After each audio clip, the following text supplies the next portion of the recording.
Now, if you've ever cooked or barbecued some meat and been a little bit disappointed with the results because it's ended up a bit tough, well, I've got some simple tips for you that are going to help you make the perfect steak every time. So the first thing you need to do is choose the right cut for the right occasion. Now, rump steak is a good everyday piece of steak. It's a little bit tougher, but that makes it perfect for the barbie.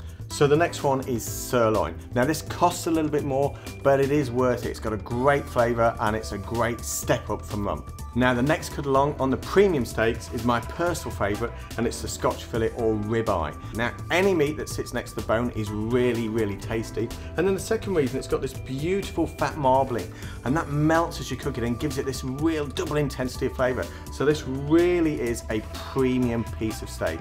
Now this is the fillet steak. Beautiful soft piece of meat. This muscle does very little work, so it's very, very soft and it's very, very tender. And it's also very, very lean. So the flavour is perhaps not quite as strong as the ribeye, but the texture just melts in the mouth. So if you want to impress your loved one, this is the steak to cook. Now if, like me, you like your steak rare, then the best cuts for you are the fillet, the ribeye, or even the sirloin. But if you like your steak more well done, then I just recommend you use the rump. It's a little bit tougher and it can stand being overcooked a little bit more than the other steaks. Now the portion size of your steak is also very important. Did you know that you should only be having 150 to 200 grams portion size of protein? That's more than enough. You don't want a great big piece. Now if you look at these steaks here, these are all between 150 and 200 gram portion sizes. So if you don't have a timer handy, the best way of checking the doneness of your steak is just to touch the palm of your hand. So this piece here, this is the fleshy part, and you can feel that that's soft, got lots of give. As you work back, it gets a little bit firmer, so that would be medium rare.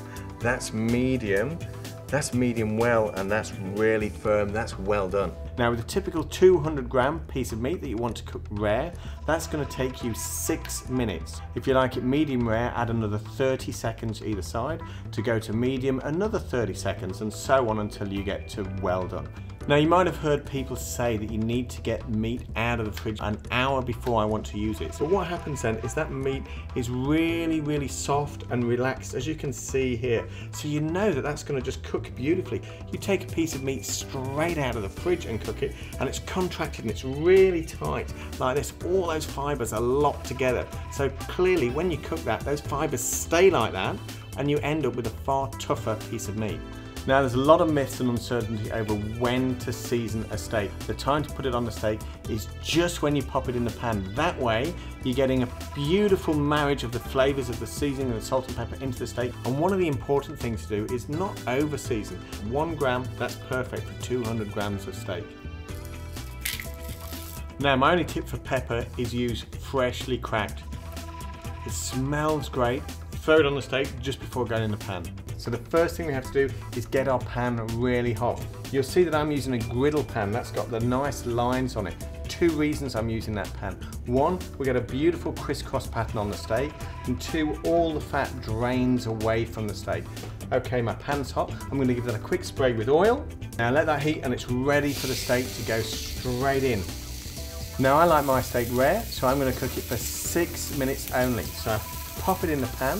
After 1.5 minutes, I'm going to rotate it. Another 1.5 minutes, I turn it over. 1.5 minutes later, I rotate it, and then at 6 minutes, I take it out. So I've touched it just 3 times only during the entire cooking process. So now that the steak's cooked, this is my final tip, and it's also the most important one. You have to rest your steak. However long it took you to cook the steak, you rest it for at least the same period in a nice warm place. That'll let the muscles relax, the fibres relax, and you'll end up with a beautiful juicy steak. So there you go, a few simple tips for the perfect steak. Now I'd serve this with a simple salad, bang, beautiful.